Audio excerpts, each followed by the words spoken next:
So first of all, I start with climate change. So many leaders have talked about climate change. But Mr. President, I feel that there is a lack of seriousness. Perhaps world leaders some of the leaders who can do a lot, do not realize the urgency of the situation. And 80% of the water in our comes from our glaciers. The glaciers, not just on the Pakistani side, even India. The river, the 80% of the water in Ganges and the Indian rivers also comes from the glaciers, from the Himalayan glaciers, Karakoram, Hindu Kush. And these glaciers are melting at quite a rapid pace. We detected already 5,000 glacial lakes in our mountains. And if this keeps going, if nothing is done, we are scared that humans are facing a huge catastrophe. Now we've set ourselves a target of 10 billion trees in Pakistan.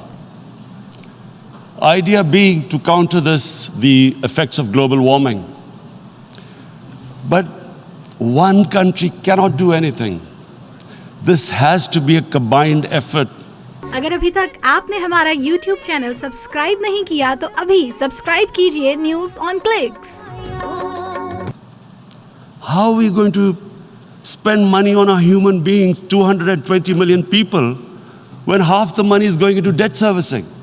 Because our country was plundered by the elites, the ruling elite.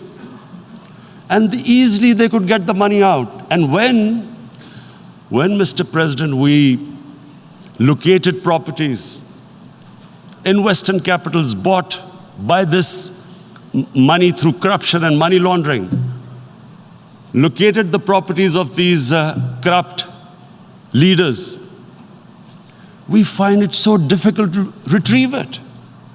That money, if we retrieve that money, we could spend on our human beings. But it's so difficult. The laws protecting these criminals. We do not have the sort of money to have expensive lawyers and spend millions and millions of dollars. We need help from the rich countries. And Mr. President, it's critical. The rich countries must show political will. They cannot allow this to happen. How can the poor countries spend money on human development, which the United Nations asks, SDG? How are we going to do it when this money can easily leave our countries? So, unless the rich countries intend to build walls to stop economic refugees coming as we see right now, they must take action. They must take action now. It must be a deterrent. Corrupt ruling elites should not be able to take money out easily and park it into foreign bank accounts and into these.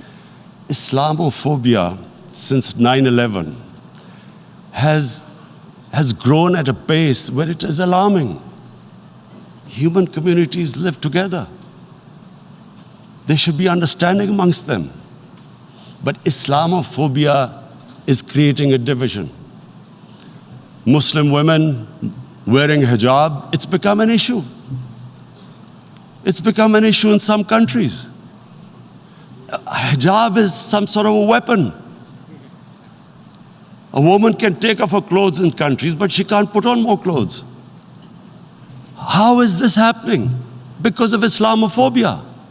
And how did this Islamophobia start? After 9/11. And why did it start? Because certain Western leaders equated terrorism with Islam. Islamic terrorism. Radical Islam. What is radical Islam? There is only one Islam. And that is the Islam we follow of Prophet Muhammad sallallahu alaihi wasallam. There is no other Islam. Radical Islam, Islamic terrorism, what message did they send to people in the West? And why is there Islamophobia? How is a person in New York, in the Midwest, in the US, in European capital, how is he going to distinguish between who is a moderate Muslim and who's a radical Muslim? Because terrorism has nothing to do with any religion. This Islamic terrorism, Islamic radicalism, and sadly used by leaders, this has been the main reason for this Islamophobia.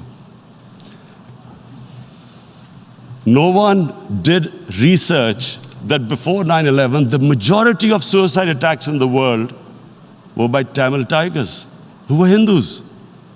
No one blamed Hinduism, and quite rightly. What has Hinduism got to do with what desperate people were doing in Sri Lanka? That's when we realized there was an agenda.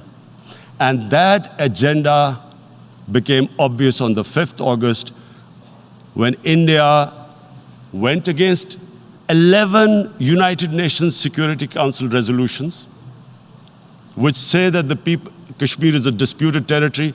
How can anyone do something like this? And for that, I have to explain to you what is RSS. RSS, Mr. Narendra Modi is a life member of RSS. RSS was an organization that was inspired by Adolf Hitler and Mussolini, came about in 1925.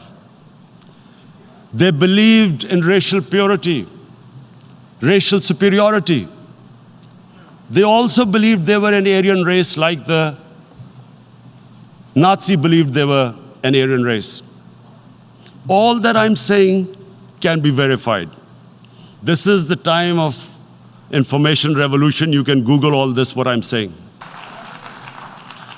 If this goes wrong, you hope for the best, but be prepared for the worst.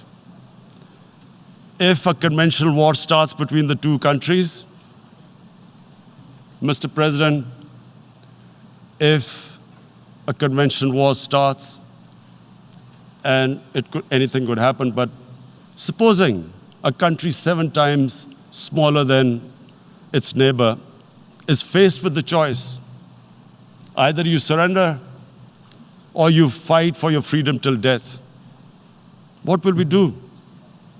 I ask myself this question. And my belief is, La ilaha illallah, there is no God but one. And we will fight. And when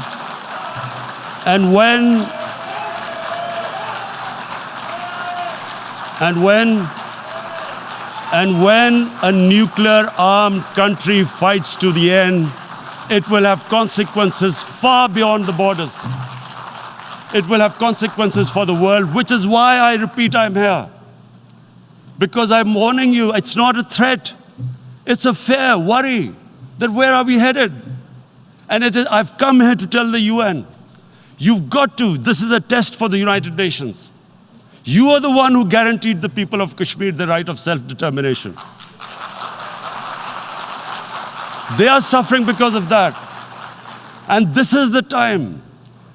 This is the time not to appease like in 1939 appeasement took place. This is the time to take action. And number one action must be that India must lift this inhuman curfew, which has lasted for 55 days. It must